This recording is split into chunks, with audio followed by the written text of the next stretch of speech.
tiba-tiba di swab, terus katanya reaktif saya gitu kan, reaktif terus dibawa ke rumah sakit, dilarikan ke rumah sakit, tapi saya nggak ngerti bukti reaktifnya apa, nggak ada, pokoknya dipanggil fulan, termasuk saya. Jam 12 malam itu langsung diisolasi, digembok dari luar, nggak boleh dicampur sama orang lain, katanya COVID gitu kan. Nah ternyata saya dibawa ke rumah sakit, itu sudah framingnya media kan, saya tahu waktu itu Gus Nur Modiar, Gus Nur bengkak gitu, Gus Nur mati kena COVID, macam-macam gitu framingnya. Dan bukan hanya di situ Ustadz, paspor saya disita, di blacklist. Saya nggak dicekal, nggak boleh keluar negeri.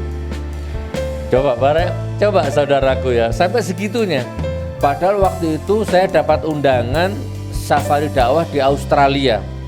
Visanya sudah keluar, tiketnya sudah di booking sama anak saya ini berdua. Saya mau berangkat. Tiba-tiba ada pemberitahuan dari imigrasi, intinya paspornya dicekal, nggak boleh keluar negeri. Coba, masa sampai segitunya loh, padahal bukan koruptor loh ini.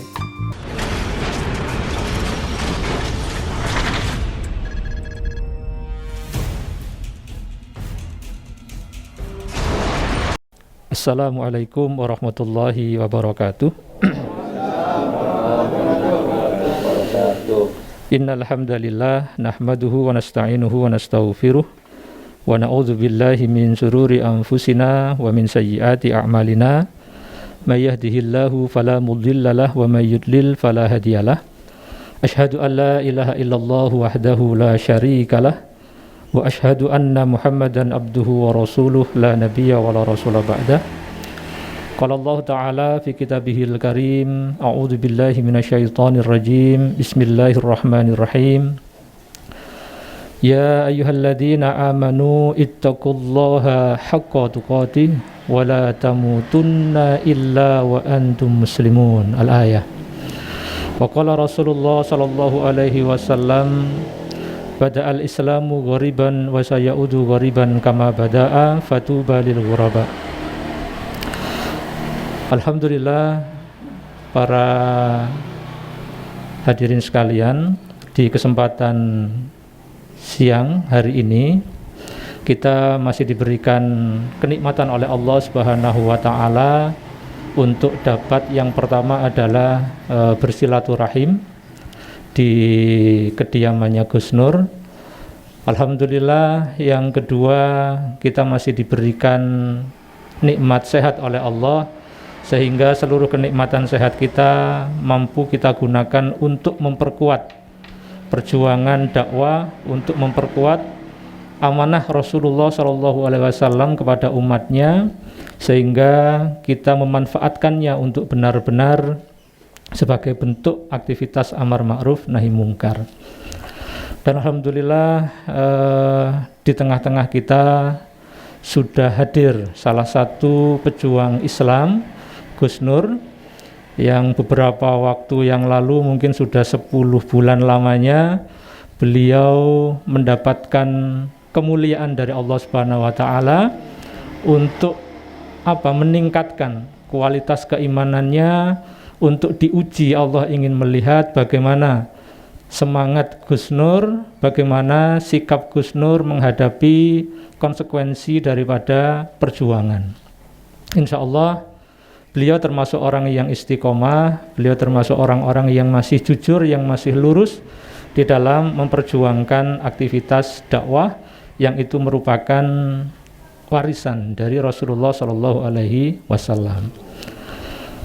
Berikutnya adalah sebelum kita mulai acara yang berikutnya, kita awali terlebih dahulu acara kita dengan bacaan Ummul Kitab, dengan harapan mudah-mudahan acara ini mendapatkan keridhaan dari Allah Subhanahu wa taala, dan kita semuanya senantiasa diberikan istiqomah oleh Allah Subhanahu wa taala hingga akhir hayat kita untuk memikul amanah dakwah, untuk memikul aktivitas amar ma'ruf nahi mungkar. Walikulli ni'atin sholih. Al-Fatihah. A'udzubillahi minasyaitonir rajim. Bismillahirrahmanirrahim. Alhamdulillah. maliki yaumiddin. Iyyaka na'budu wa iyyaka nasta'in. Ihdinas siratal mustaqim, siratal ladzina an'amta 'alaihim ghairil maghdubi 'alaihim waladdallin. Baik para tamu, para asatid, para kiai dan juga para aktivis dakwah. Sebelum acara berlanjut, kami akan sampaikan dulu susunan acaranya. Jadi yang pertama pembukaan, yang kedua adalah nanti sambutan dari tuan rumah yaitu Gus Nur. Yang ketiga nanti insya Allah akan ada sambutan entah dari kuasa hukum, kalau beliau sudah siap hadir akan ada dari beliau. Kalau belum ada nanti insya Allah akan ada sambutan dari salah satu aktivis dakwah untuk memperkuat hubungan kita, saling memperkuat bagaimana kita bahu membahu untuk aktivitas amar ma'ruf nahi mungkar. Berikutnya adalah doa dan terakhir adalah ramah tamah.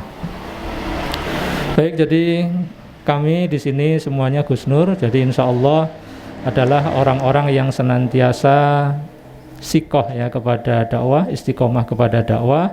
Dan mudah-mudahan semangatnya Gus Nur ini akan menjadi semangat kita semuanya, juga menjadi semangatnya kaum muslimin, sehingga apapun konsekuensinya kita mudah-mudahan diberikan kekuatan oleh Allah Subhanahu wa taala, juga keluarga kita, juga umat Islam, sehingga hak umat Islam yang ada di bahu-bahu kita ini bisa kita tunaikan dengan baik untuk senantiasa menjalankan aktivitas dakwah secara terus-menerus sampai kemudian kita dipanggil oleh Allah, mudah-mudahan dalam keadaan husnul khotimah. Baik, jadi langsung saja kami berikan waktu kepada tuan rumah Gus Nur untuk memberikan sambutannya. Monggo. Assalamualaikum warahmatullahi wabarakatuh. Alhamdulillahirabbil alamin. Ya Allah, assalatu wassalamu ala Rasulillah Sayyidina Muhammad wa ala alihi wa sahbihi ajma'in. Rabbi israh li sadri wa yassir li amri wahlul 'uqdatam min lisani yafqahu qawli, amma ba'du. Para kiai, para ulama, tokoh agama yang saya ta'zimi, Pak Kiai Masyhuri, Masya Allah, Ustaz Sulhan dan semua yang hadir di sini, para aktivis semua yang hadir. Insya Allah pertemuan siang ini diganti sama Allah dengan keberkahan-keberkahan ya. Kan tadi datang ke sini naik motor, ada keringat keluar, ada bensin keluar, ya, ada waktu yang tersita, itu semua nanti diganti sama Allah dengan keberkahan umur, keberkahan rezeki. Wa yarzuquhu min haitsu la yahtasib. Terus kemudian sehat jasmani rohani, tidak ditakdirkan mati kena corona ya, kena covid. Amin amin ya rabbal alamin. Barakallah. Jadi singkat cerita gini saudaraku,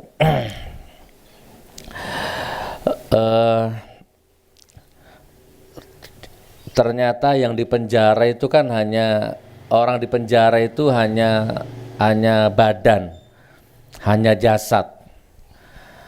Tetapi kekuatan pikiran, apalagi kekuatan doa itu tidak bisa dipenjara. Walaupun saya jadi teringat siapa yang ditelan ikan paus itu, Nabi Yunus. Nabi Yunus itu kan lebih mana penjara mana dengan beliau dengan saya.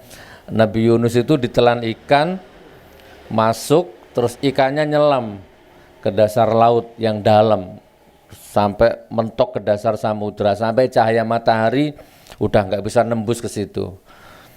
Kayaknya lebih hebat Nabi Yunus daripada saya kan. Saya walaupun nggak ada matahari tapi masih ada angin.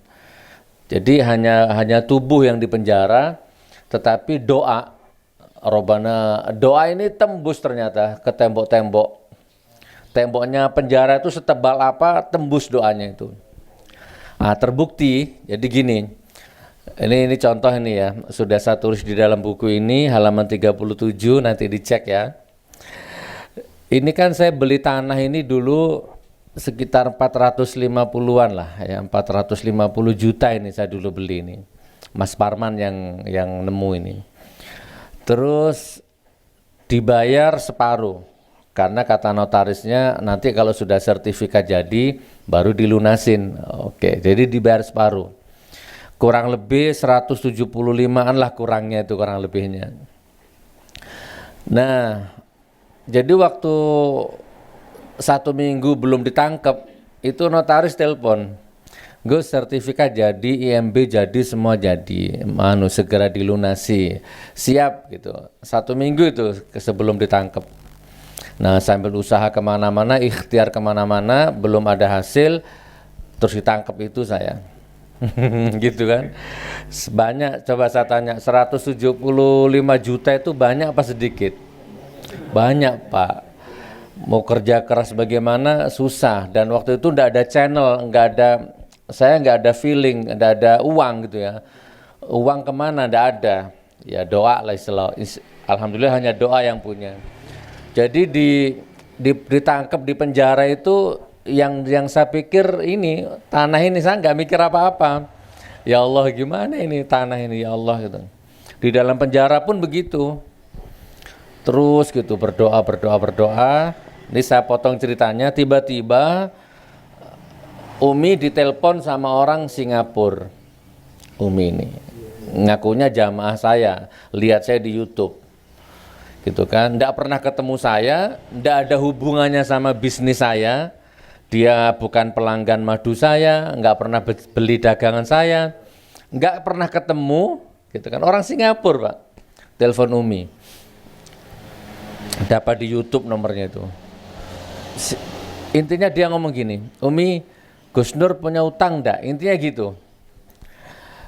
Ya istri kan bingung ditanya gitu. Coba saya tanya ke Abi dulu gitu.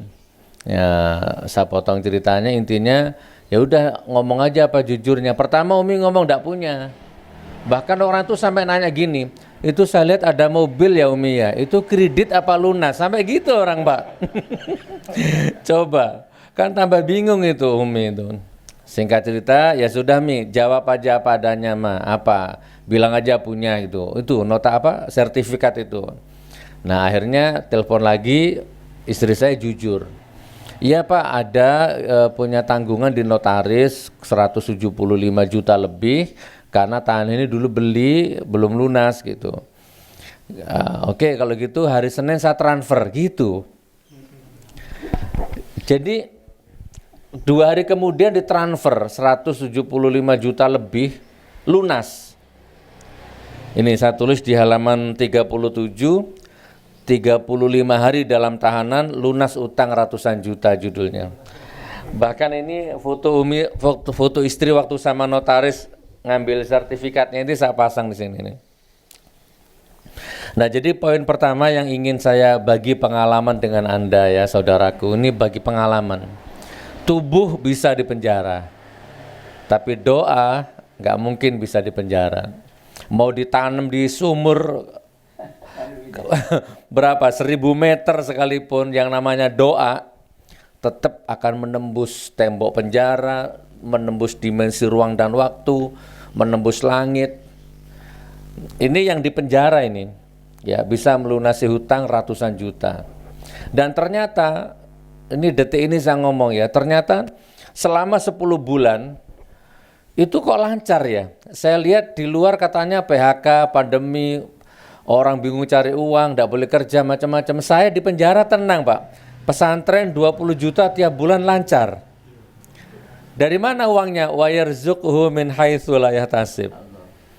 Gimana mah makan pesantren anak-anak? Alhamdulillah ada. Jadi tiap minggu saya tanya, gimana mah? Ada, alhamdulillah. Tiap minggu kita harus ngasih makan santri itu 1 juta sampai 1,5 juta per minggu. Untuk beli sembakonya itu 1 minggu habis 1 juta, 1,5 juta gitu per minggu. Itu untuk ma'amnya. Lain untuk bisaroh para ustadznya itu. Bisaroh ustadznya itu 19 jutaan gitu. Nah itu lancar Pak, sampai detik ini tuh gratis. Nah, yang ingin saya sampaikan di poin ini, yang di penjara saja bisa melunasi hutang gitu kan. Nah, bagaimana yang tidak di penjara kan gitu. Yang variasi cara berpikirnya tuh lebih luas gitu kan. coro munting-munting iso lah. Nah saya nggak bisa Pak, kemana gitu kan. Pokoknya Allah itu kasih kemudahan. Nah ini monggo, jadi ini poin yang pertama, jangan pernah dibatasi itu doa itu. Imajinasi, kekuatan pikiran, kekuatan doa itu jangan nanggung-nanggung sudah. Saya sudah membuktikan sendiri. Ini testimoni, saya cerita ini apa adanya saudaraku, sampai detik ini. Gitu ya, lawyer tuh 20 orang tuh, Profesor Dr. Egy Sujana dan lain-lain. Itu Masya Allah, walaupun beliau semua lawyer itu jihad fisabilillah ya, tapi kan tetap harus ada. Sekedar ganti bensin macam-macam itu semua ditanggung sama Allah itu. Gitu. Lancar sampai detik ini, sehat. Tambah ndak punya alasan untuk ngeluh, saya tulis. Mau ngeluh bagaimana? Awal-awal iya Pak, kasihan anak kan. Ya Allah anakku, ya Allah. Sama yang adik Sanum itu kan ndak bisa saya, jauh gitu ndak bisa Pak. Saking apa, masih ceket-ceketnya itu, adik Sanum itu. Tapi di sana ada yang masuk penjara, istrinya masih hamil. Ada yang masuk penjara, anaknya masih merah, itu ada. Lahir dapat 3 bulan ditangkap bapaknya, itu kan masih merah itu. Udah gitu vonisnya 15 tahun, 10 tahun narkoba, sama pemalsuan obat, uang palsu kan banyak di sana. Terus saya mau ngeluh gimana Pak, ayo? Mau ngeluh, Allah sudah kasih apa contoh, kayak kasih itibar. Ujianmu nggak ada apa-apanya Nur dibanding orang ini gitu kan. Malu Pak mau ngeluh. Secuil pun akhirnya nggak bisa ngeluh saya Pak. Rezeki dijamin, ya kan? Masya Allah. Jadi ternyata siapa pandai bersyukur itu ditambah nikmatnya itu bener Pak. Monggo pulang dari sini semakin dikembangkan imajinasinya, doanya dikuatkan, harapannya dikuatkan. Jadi alhamdulillah selama di penjara itu akhirnya banyak sekali harapan-harapan yang saya bangun di sana. Sekarang saya tinggal mengaplikasikan nanti ini. Saya di sana bangun harapan Pak, saya akan begini. Bangun pesantren di sini. Kan doanya orang di penjara kan gak ada hisab katanya. Ini sekarang tinggal nagihnya saya ini. Di sana itu ibaratnya nyulamnya. Nah sekarang sudah tinggal menikmati. Ya Allah alam, sehari 2 hari, sebulan 2 bulan ini kita tunggu nanti perkembangannya. Insya Allah lah. Ditunggu ya, barakallah. Itu saudaraku pengalaman pertama yang saya dapat. Saya bisa nulis buku, bisa bikin 10 lagu. Sudah keluar yang 2 sudah keluar di YouTube itu. Judulnya judulnya yang apa? Penjara Bareskrim. Buka di YouTube, Penjara Bareskrim lagu Gus Nur itu muncul. Terus tadi pagi keluar lagu baru juga. Tadi pagi nih jam 9 kita keluarkan. Judulnya Hakikat Rindu. Ada. Itu malam-malam saya tengah malam enggak bisa tidur, kangen istri, Pak. Kangen istri, kangen anak gitu kan, kangen semua, enggak bisa tidur. Terus akhirnya wallahualam ini bukan lebay. Terus kangen Rasulullah gitu kan. Allah Rasulullah gitu kan. Karena ingat perjuangan lawyer, ingat perjuangan umat. Lawyer nemani saya, umat nemani saya sidang sampai korban uang mulai di Surabaya sampai ke Palu sampai ke Jakarta itu kan. Tetapi kan akhirnya begitu saya di penjara kan nggak ada yang ikut Pak. Umat gak ikut masuk, lawyer gak ikut masuk gitu kan, hanya saya sendirian. Ya mereka pulang melanjutkan hidupnya. Nah di situ akhirnya saya ambil kesimpulan. Perjuangan ini kalau nggak karena Allah, kalau nggak lillahi ta'ala, memang stres susah di dalam itu. Ternyata sendirian. Sebelum masuk kan saya siap mati demi Gus Nur. Ada ribuan yang ngomong gitu. Bila perlu saya siap di penjara menggantikan Gus Nur. Ada banyak yang ngomong seperti itu. Allahu Akbar, takbir gitu kan. Nah itu kan menjadi sensasi sendiri ya Allah. Satu perjuangan Masya Allah gitu kan. Nggak ada hubungan darah. Nggak ada hubungan keluarga, tapi seperti itu membelanya itu. Tapi ternyata begitu di penjara sendirian Pak. Nggak bisa orang-orang yang tadi ngomong mau ganti saya itu nggak bisa. Sama dengan istri, suami, walaupun cinta bagaimana, kalau mati ya mati dikubur sendiri kan gitu ya. Nah saya menemukan titik itu ya Allah, ternyata hanya ada satu yang tidak bisa meninggalkan saya. Dua ya, Allah dan Rasulullah SAW. Pengacara nggak bisa ikut, jamaah nggak bisa ikut, umat nggak bisa ikut, tetapi Rasulullah ternyata bisa ikut. Allah ikut Pak masuk ke dalam penjara itu, nggak berjarak dengan saya. Maka terciptalah lagu itu, Masya Allah. Nanti dilihat ya, itu Hakikat Rindu. Jadi syairnya itu kurang lebih begini, mungkin aku bisa hidup tanpa siang, ya Allah. Mungkin aku bisa hidup tanpa malam. Bahkan mungkin aku bisa hidup tanpa angin, nggak masalah. Aku bisa hidup tanpa apapun. Tetapi ya Allah, aku tidak bisa hidup tanpa Nabi Muhammad SAW. Aku nggak bisa hidup tanpa namanya beliau. Nah, itu jadi lagu itu. Alhamdulillah. Terus kemudian ada lagu ya lagi yang judulnya Istriku. Di penjara baru terasa Pak, ternyata saya ini laki-laki egois, laki-laki mokong ya, apa Maduranya itu ya, songong. Perasaan laki-laki yang suka menyakiti istri itu terasanya di penjara Pak. Saya janji sama diri sendiri, ya Allah, istriku, kalau saya keluar, saya akan lebih menyayangi, lebih mencintai gitu kan. Mau kalau selama ini kan istri misalkan protes, kan marah suami ini, egonya lah. Kalau kita marah, istri bantah gitu kan, saya selama ini, wah gimana orang laki kan. Ngamuk saya. Nah, tapi di penjara saya sudah janji, saya azam mau salah apapun istri secara yang penting tidak syar'i aja ya, mau bagaimana lah sikap istri, saya akan tetap ngalah gitu kan. Itu momentumnya saya temukan di penjara Pak. Gitu kan. Dan itu pun jadi lagu, judulnya Istriku. Nanti dilihatlah nanti, insya Allah. Baru terasa bahwa ternyata istri kita itu wanita yang soleha, wanita yang sabar, wanita yang baik. Tidak ada wanita di dunia ini sebaik istriku. Itu terasanya di penjara Pak. Jadi kalau sama tidak usah nunggu di penjara dulu ya, untuk menemukan momentum bahwa istri sama itu wanita yang soleha, nggak usah.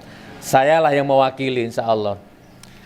Tidak bisa dilukiskan dengan kata-kata bahwa berpuluh-puluh tahun jadi menemani kita, jadi istri kita itu ternyata kita dolim, jahatnya setengah mati kita ini sama istri sama anak itu. Masya Allah ya, alhamdulillah itu ya seremonial lah ya, momentum-momentum yang saya dapatkan di penjara. Nah, tapi yang jelas intinya semakin tidak berjarak sama Allah, alhamdulillah. Tiba-tiba di swab, terus katanya reaktif saya gitu kan, reaktif terus dibawa ke rumah sakit, dilarikan ke rumah sakit. Tapi saya nggak ngerti bukti reaktifnya apa, nggak ada, pokoknya dipanggil fulan, termasuk saya. Jam 12 malam itu langsung diisolasi, digembok dari luar, nggak boleh dicampur sama orang lain, katanya COVID, gitu kan. Nah ternyata saya dibawa ke rumah sakit, itu sudah framingnya media kan, saya tahu waktu itu. Gus Nur Modiar, Gus Nur bengkah gitu, Gus Nur mati, kena COVID macam-macam gitu framingnya. Memang dibikin begitu Pak, permainan media itu. Saya nyampe di rumah sakit, langsung diinfus, langsung dicek jantung. Itu saya harusnya 14 hari di rumah sakit, karantina kan, 2 minggu, katanya kena COVID. Udah tes, ambil darah, macam-macam itu, ronsen, masuk ke kamar, digembok dari luar, nggak boleh dijenguk, nggak boleh pegang handphone, dan lain sebagainya. Nah ternyata 2 hari dikeluarkan dari rumah sakit. Darah sehat, jantung normal, nggak kena COVID, negatif semua, nggak ada apa-apa. Hanya 2 hari saya keluar dari rumah sakit, saya kira dipulangkan Mbak, ternyata dikembalikan ke penjara lagi gitu kan. Nah sampai itu kalau nggak salah 2 bulan sekali di swab terus itu di sana itu. Sampai detik ini saya negatif, nggak ada apa-apa. Sampai detik ini saudaraku. Nah itu saudaraku yang terakhir ini ya, yang terakhir. Itu bukunya buat kenang-kenangan, nanti dibaca, mudah-mudahan ada manfaatnya. Jadi yang banyak utangnya, di sini ada amalannya ini, yang saya 175 juta lunas dalam waktu 30 hari. Nah, saman kalau utangnya nggak sampai ratusan juta, amalkan itu. Di situ ada itu ya. Insya Allah cepat lah. Nah sekarang yang masalah hukum ya, nanti biar kuasa hukum yang jelaskan. Nanti kalau Saman mau tanya jawab boleh ya.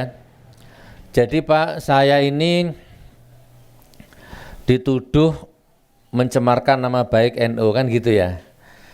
Pertama saya dilaporkan di Surabaya. Teman-teman Ansor, pengurus-pengurus NU yang laporkan saya di Surabaya. Karena dituduh mencemarkan nama baiknya NU. Oke. Ini beliau pengurus NU ya, ini orang NU semua ini.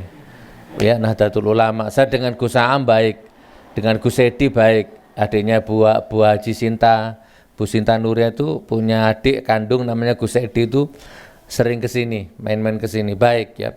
Oke. Itu saya dilaporkan di Polda Jatim, itu langsung diproses Pak. Langsung diproses, bahkan waktu itu saya masih dakwah di Solo, itu polisinya sampai nemui saya ke Solo sana, ngantarkan surat panggilannya itu, gitu, jadi saksi. Terus kemudian dapat berapa minggu lagi saya dakwah di Bandung, polisinya ngejar saya ke Bandung, ngantarkan surat panggilannya lagi yang kedua sebagai terdakwa, tersangka, naik statusnya Pak. Jadi intinya gini, saya dilaporkan pencemaran nama baik lah intinya, sama menebarkan kebencian antar suku ras gitu ya, kalau nggak salah itu pasal 27 apa 28-nya itu. Dan bukan hanya di situ Ustadz, paspor saya disita, di blacklist. Saya nggak dicekal, nggak boleh keluar negeri. Coba saudaraku ya, sampai segitunya. Padahal waktu itu saya dapat undangan safari dakwah di Australia. Visanya sudah keluar, tiketnya sudah di booking sama anak saya ini berdua. Saya mau berangkat. Tiba-tiba ada pemberitahuan dari imigrasi, intinya paspornya dicekal, nggak boleh keluar negeri. Coba, masa sampai segitunya loh, padahal bukan koruptor loh ini. Gitu ya, mencemarkan nama baik NU sampai dicekal nggak boleh keluar negeri. Akhirnya batal semua, termasuk bimbingan umroh. Sama umroh juga waktu itu Pak. Yaitu batal semua. Nah, saya singkat cerita, sampai di sidang. Sampai akhirnya dijatuhkan vonis 1 tahun 2 bulan apa 1 tahun 3 bulan tuh di Jawa Timur. Tok. Padahal nggak terbukti Pak. Nggak terbukti Pak. Saya dituduh menebarkan kebencian antar suku. Mana wong nggak ada suku Madura sama Jawa ribut, nggak ada. Coba buktikan aja Ustaz. Memang ada yang nyuting ini. Saya dituduh menebarkan kebencian antar suku. Cari coba. Kalau ada videonya mana, kalau ada beritanya mana. Gara-gara Gus Nur, Jawa Madura berantem. Misalkan ini, ya apa mana? Suku itu Jawa, Madura, apa lagi? Sunda ya. Ayo ada nggak Sunda, Jawa, Sunda, Arab ya, Sunda mana itu berantem, chaos gara-gara kontennya Gus Nur? Nggak ada Pak. Sampai detik ini nggak terbukti. Gitu kan? Terus apa? Antar agama. Coba tunjukkan ke saya yuk kalau ada. Islam, Kristen, Hindu, Buddha berantem gara-gara Gus Nur. Nggak ada Pak. Ya, tapi tetap vonis tok 1 tahun 2 bulan. Banding belum 1 minggu mungkin Pak, dipanggil sama pengadilan Palu Pak. Ternyata Ansor Banser Palu ngelaporkan juga. Gitu kan? Diproses Pak. Saksi, tersangka, sidang.